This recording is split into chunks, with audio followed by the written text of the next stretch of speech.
إن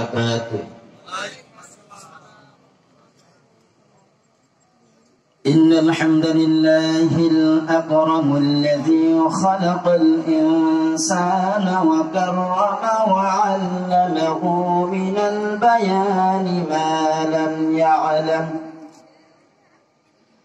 فسبحان الذي لا يحصى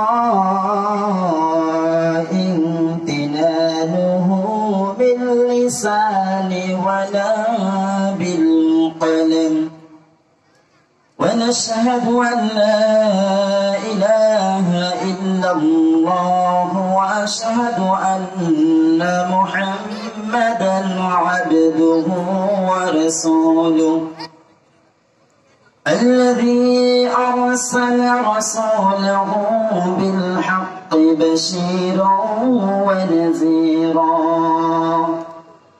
وداعيا إلى الله بإذنه وسراجا وقمرا منيرا أما بعد فقد قال الله تعالى في كلامه المجيد والفرقان الحميد أعوذ بالله من الشيطان الرجيم بسم الله الرحمن الرحيم إن جهنم كانت مرصادا للطاغين مآبا لابثين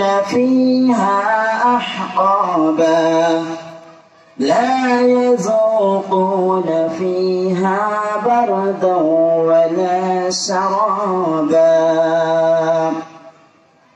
إلا حميما وغساقا جزاء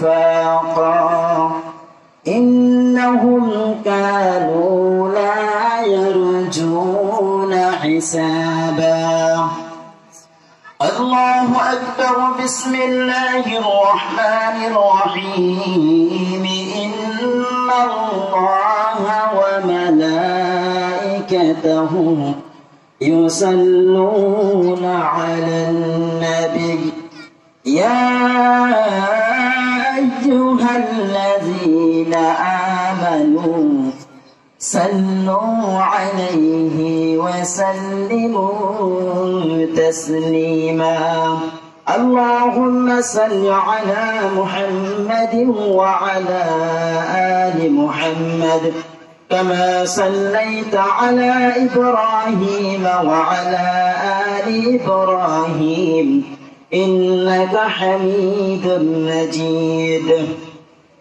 اللهم بارك على محمد وعلى آل محمد كما باركت على إبراهيم وعلى آل إبراهيم إنك حميد مجيد الحمد لله মহান আল্লাহ পাক রব্বুল আলামিনের দরবারে লাখো কোটি শুকরিয়া করি যে মহান আল্লাহ পাক রব্বুল আলামিন পবিত্র ঈশার নামাজ জামাতের সাথে আদায় করে তার দ্বীনি জলসায় বসার মতন তৌফিক দিয়েছেন এজন্য দিল থেকে সবাই শুকরিয়া তান বলি আলহামদুলিল্লাহ আলহামদুলিল্লাহ তাফসীরুল কুরআনুল মাহফিলে ময়দানে আসতে পেরেছি এজন্য আমরা খুশি না বেজার যদি খুশি হয় তাহলে আল্লাহ রাব্বুল আলামিনের শুকরিয়া এত আস্তে হওয়ার তো কথা ছিল না আমরা সবাই আরেকবার বলি আলহামদুলিল্লাহ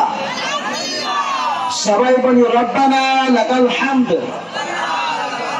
হামদান কাসীরান তাইয়িবান মুবারাকান ফীহি ইয়া রাব্বি লাকাল হামদু কামা ইয়ানবাগি লিজালালি ওয়াজহিকা وعظيم سلطانك لك الحمد بالإيمان লাকাল হামদু বিল কুরআন, লাকাল হামদু বিল ইসলাম। আল গাজ্জালিয়া ইসলামিয়া কামিল মাদ্রাসা ও আল গাজ্জালি পাক দরবার শরীফ এর উদ্যোগে 3 দিন ব্যাপী ঐতিহাসিক তাফসীরুল কোরআন ও ইসরারে সওয়াব মাহফিলের আজকের প্রথম অধিবেশনে আল্লাহ পাক রব্বুল আলামিন যাদেরকে কবুল করেছেন তারাই জান্নাতুল বাগিচার ভিতরে বসার মতন তৌফিক পেয়েছেন, ঠিক কিনা? এখানে বসলে কি লাভ? এখানে কারা বসবে আল্লাহ তাআলা কোরআন কারীমে বলে দিয়েছেন। আর এখানে বসলে কারা পাহারা দেবে, কারা এখানে নিয়োজিত করবে, কারা দায়িত্ব নিয়ে এখানে কোনো গন্ডগোল না হয়, এখানে কোনো ফ্যাসাদ সৃষ্টি না হয়, সেই জন্য মহান আল্লাহ পাক রব্বুল আলামিন আরশে আযম থেকে তার রহমতি ফেরেশতা এখানে বর্ষণ করেছেন। قال النبي صلى الله عليه وسلم لا يقعد قوم يذكرون الله إلا حفتهم الملائكة وغشيت ونزلت عليهم السكينة وذكرهم الله في من عنده। الله أكبر। আল্লাহ রাসূল সাল্লাল্লাহু আলাইহি সাল্লাম বলেছেন, দুনিয়ার জমিনে কোথাও যদি তাফসীরুল কোরআনের মাহফিল হয়, যদি কোন দুনিয়ার মজলিস হয়, ইসলামের কোন আলোচনা হয়, সেখানে আল্লাহর রহমতের ফেরেশতা নাজিল হয়। হাদিস দিয়ে পেলাম, কোরআন থেকে দলিল না রাখুন।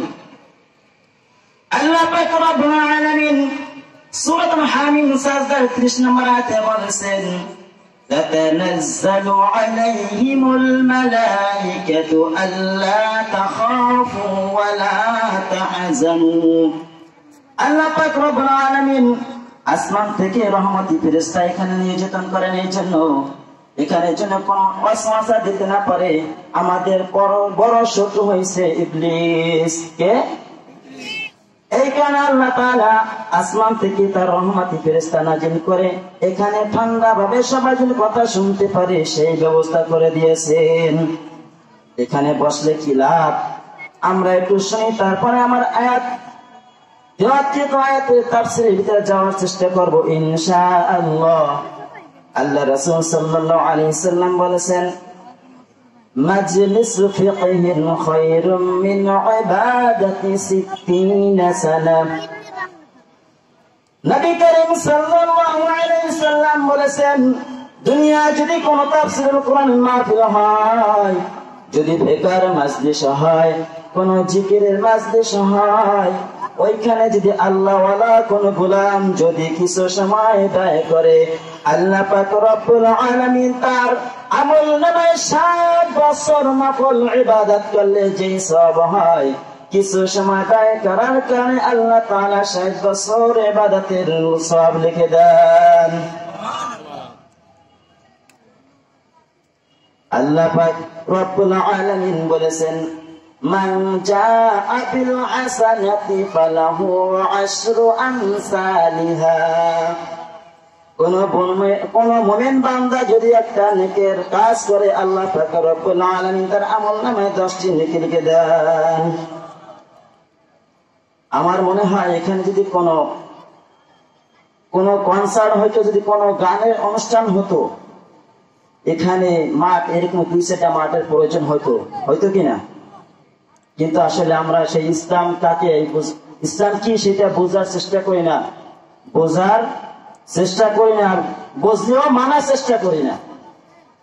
তো আমার সময় খুব সংক্ষেপ, আমি সূরা নাবার কিছু আয়াত তেলাওয়াত করেছি, এখান থেকে কিছু কথা বলার চেষ্টা করবো ইনশাআল্লাহ। আল্লাহ পাক রব্বুল আলামিন বলেছেন, ইন্না জাহান্নামা কানাত মিরসাদা للطاغين مآبا لابسين فيها أحقابا إن جهنم كانت مرصادا। নিশ্চয় জাহান্নাম একটি ঘাঁটি বিশেষ, একটি গোপন ফাঁদ। এটা কাদের জন্য? লিত্তাগিনা মাআবা, সীমা লঙ্ঘনকারীদের জন্য আবাসস্থল। লাবিসিনা ফিহা আহকাবা, এখানে তারা যুগের পর যুগ এখানে অবস্থান করবে। সেই সমস্ত লোক তারা আল্লাহ পাক রব্বুল আলামিন সূরাতুল আরাফের 179 নম্বর আয়াতে বলেছেন